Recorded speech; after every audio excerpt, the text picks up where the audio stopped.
नमस्कार दोस्तों, मैं अभिनंदन आपका इस JRF जंक्शन चैनल पर हार्दिक स्वागत करता हूं। आज हमारे बीच बात करने के लिए विवेक पासवान जी हैं। इन्होंने JRF की परीक्षा जो है अपने कंप्यूटर साइंस से इन्होंने 3rd सेमेस्टर में उत्तीर्ण की। सर्वप्रथम इसके लिए आपको बहुत बहुत बधाई।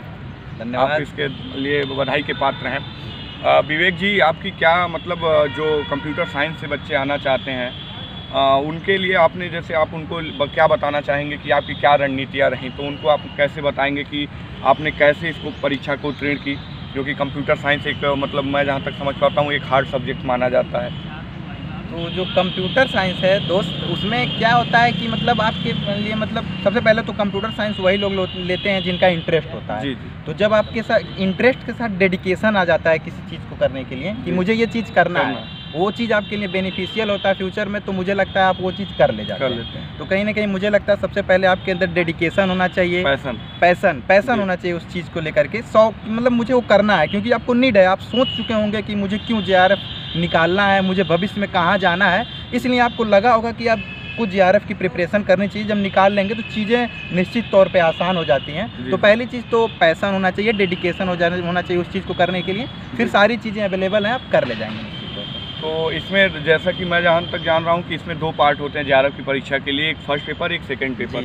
जी। तो विवेक जी, आपका फर्स्ट पेपर के लिए क्या रणनीतियाँ रहीं? आपने फर्स्ट पेपर को कैसे हैंडल किया, थोड़ा सा हमारे व्यूवर को बताइए जो कंप्यूटर साइंस से भविष्य में रिसर्च करना चाहते हैं, या फर्स्ट पेपर तो सभी के लिए है, तो फर्स्ट पेपर के लिए आपकी क्या रणनीतियाँ जो सभी व्यूवर हैं?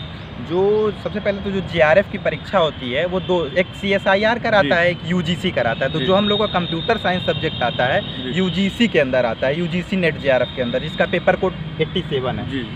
ये जो पेपर होता है 2 पार्ट में, जैसा कि आपने बताया, डिवाइडेड है, फर्स्ट पार्ट और सेकेंड पार्ट। जो फर्स्ट पार्ट होता है वो सभी के लिए मान लीजिए नेसेसरी होता है। तो उसमें आपके 10 यूनिट्स होते हैं, जैसे कि जिसमें टीचिंग एप्टीट्यूड हो गया, रिसर्च एप्टीट्यूड, क्योंकि आप रिसर्च करेंगे JRF की फेलोशिप लेने के बाद, तो थोड़ा बैकग्राउंड नॉलेज होना चाहिए, इसलिए सब्जेक्ट रखे जाते हैं। डेटा इंटरप्रिटेशन, ICT का रखा जाता है, और लोक विकास और पर्यावरण, ऐसे मतलब कुल 10 चैप्टर होते हैं। तो उसके लिए तो जो मार्केट में सबसे ज़्यादा फेमस किताब है, सभी लोग लगभग उसका इस्तेमाल करते हैं, मुझे भी किसी ने बताया, तो बहुत मददगार रही, KBS मदान की पियर्सन पब्लिकेशन की जो आती है। तो वो फर्स्ट पेपर के लिए तो मैं उसी को प्रीफर करूँगा। मुझे लगता है अगर उसको अच्छे से पढ़ लिया जाए, और थोड़े बहुत जो यूट्यूब चैनल हैं उनके माध्यम से ढेर सारे फर्स्ट पेपर। यूट्यूब चैनल आप फर्स्ट पेपर के लिए रिकमेंड करते हैं? यूट्यूब चैनल वैसे स्पेसिफिक तो कोई नहीं है, लेकिन कोई भी आप जहाँ से टॉपिक अपना देखने के लिए चुन सकते हैं। अलग अलग टॉपिक अलग अलग चैनल पे अच्छे से पढ़े हैं, तो वहाँ पे आप जिसको समझना हो बेहतर तरीके से, तो उसके हिसाब से आप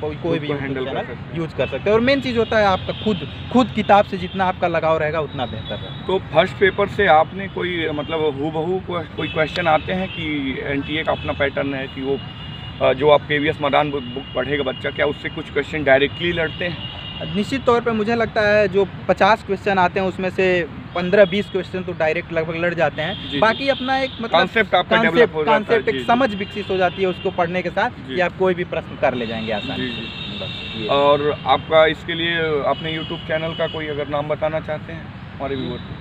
यूट्यूब चैनल पे मतलब मैंने टॉपिक की वजह से ऑफलाइन मैंने कोचिंग करी थी। अच्छा, ऑफलाइन तो मेरे एक हॉस्टल के सीनियर थे, उनका ऑफलाइन कोचिंग था।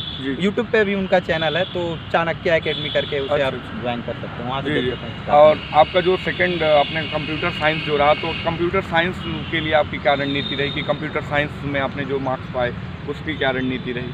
कंप्यूटर साइंस के लिए तो उसमें भी देखिए, जैसे कंप्यूटर साइंस ढेर सारे पेपर होते हैं, सब प्रत्येक 10 पेपर कुल लगभग हैं। UGC ने अपना एक बाकायदा सिलेबस दे रखा है, तो 10 यूनिट्स हैं। तो जब हम करते हैं अपना जो क्लास वर्क करते हैं पोस्ट ग्रेजुएशन के लिए, तो उसमें लगभग 10 पूरे 10 के 10 जो पेपर हैं वो लगभग कवर हो जाते हैं। तो मैंने मेरे क्लास के दौरान जो मेरे टीचर्स मुझे पढ़ाए थे, पूरे 10 के 10 पेपर, उन्हीं का मैंने जो अपना खुद का नोट्स बनाया था उसको मैंने रिवीजन में लिया। और जो स्टैंडर्ड बुक हैं हर एक पेपर के लिए, जैसे कि डेटाबेस हुआ, डेटाबेस मैनेजमेंट सिस्टम हुआ, ऑपरेटिंग सिस्टम हुआ, और जो कंप्यूटर नेटवर्क हुआ, ये कोर सब्जेक्ट होते हैं, यहाँ से ज़्यादा क्वेश्चन पूछे जाते हैं।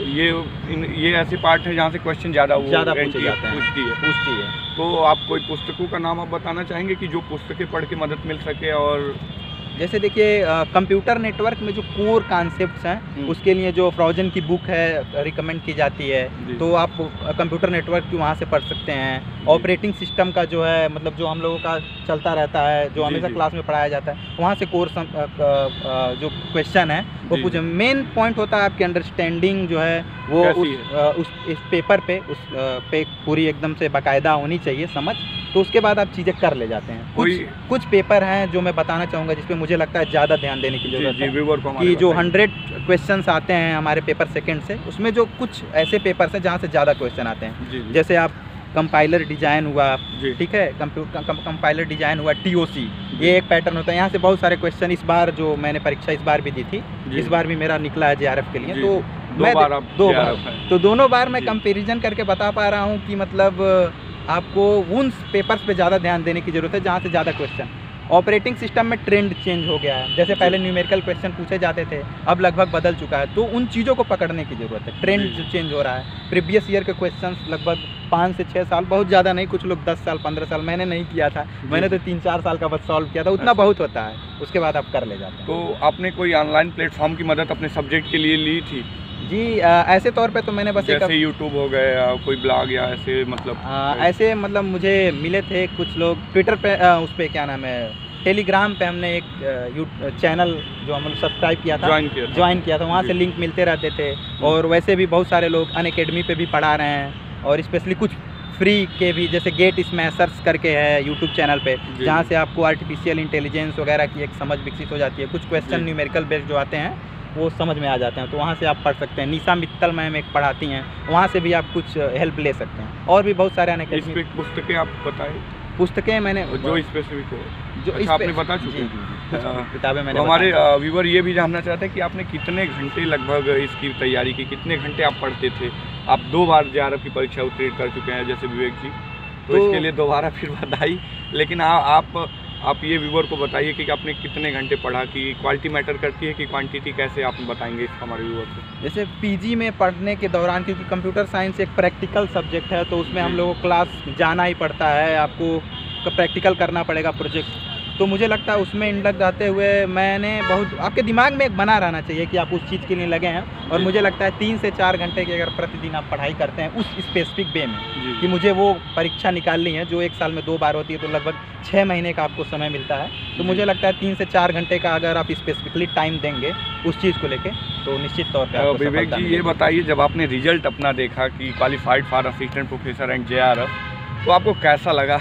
मतलब क्या अनुभूति रही कि आपने जब जो मुकाम सोचा था वो मुकाम आपको मिल गया, तो आपको कैसा लगा? मैं बता रहा हूँ आपसे, जब मतलब मैं मुझे नहीं, मतलब मैंने आंसर की मिलाई थी, तो मुझे लगा था मैं केवल UGC नेट के लिए ही क्वालिफाई करूँगा, लेकिन जब फाइनल रिजल्ट आया तो मतलब मुझे फेलोशिप मिल चुकी थी, तो उसके बाद से मुझे वास्तव में बहुत अच्छा महसूस हुआ। और कहीं ना कहीं मेरी एक उत्तर प्रदेश पुलिस में मेरा चयन हुआ था, और अपनी परिवार की स्थिति को देखते हुए पुलिस में भी चयनित हो चुके हैं, तो उसको मैं ज्वाइन करने वाला था, लेकिन फिर मतलब एक पैसन था, एक मन में इच्छा थी कि PhD किया जाएगा, आगे पढ़ाया जाएगा, कुछ अच्छा किया जाएगा, लेकिन मुझे पता था इतने, चूँकि एक 3 से 4-5 साल का ये कोर्स होता है, तो उतना फैमिली मुझे लगता था कि नहीं दे पाएगी, उतना सपोर्ट नहीं कर पाएगी फाइनेंशियली।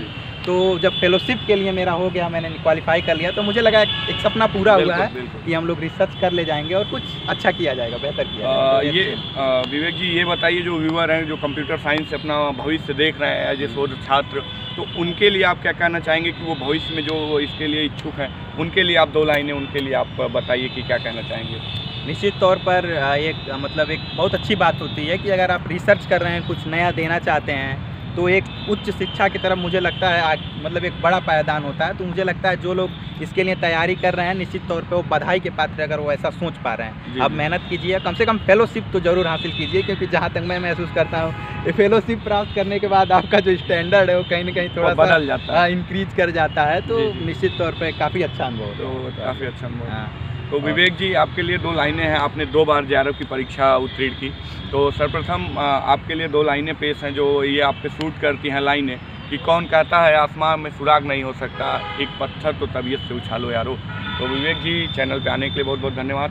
मैं भी आपने बहुत अच्छा प्लेटफॉर्म शुरू किया है। निश्चित तौर पे ऐसे मतलब बहुत कम, मैं जब तैयारी कर रहा था तो बहुत कम लोग मिल पा रहे थे जिनसे हम मतलब जान सके कि वास्तव में कैसे तैयारी की जानी चाहिए, तो आपने एक जो JRF जंक्शन करके जो चैनल इस्टेब्लिश किया, शुरू किया, लोगों को एक मार्गदर्शन मिलेगा कि वास्तव में चीज़ें हैं और लोग हमारे बीच से करते हैं। तो निश्चित तौर पे आप इनके चैनल को जरूर सब्सक्राइब करें, इससे आपको कहीं ना कहीं मोटिवेशन मिलेगा और हिम्मत मिलेगा, हमारे बीच से लोग कर रहे हैं और हम भी कर ले जाएंगे। थैंक यू, आपका धन्यवाद। हमारे चैनल पे आप बने रहिए और जो हमारे चैनल को सब्सक्राइब करके और कमेंट करके आप ये बता सकते हैं कि आपको किस सब्जेक्ट की स्ट्रेटेजी चाहिए, क्या चाहिए, आप कमेंट सेक्शन में भी बताएंगे तो उसमें विवेक जी आप लोग रिप्लाई करेंगे। बहुत बहुत धन्यवाद, नमस्कार।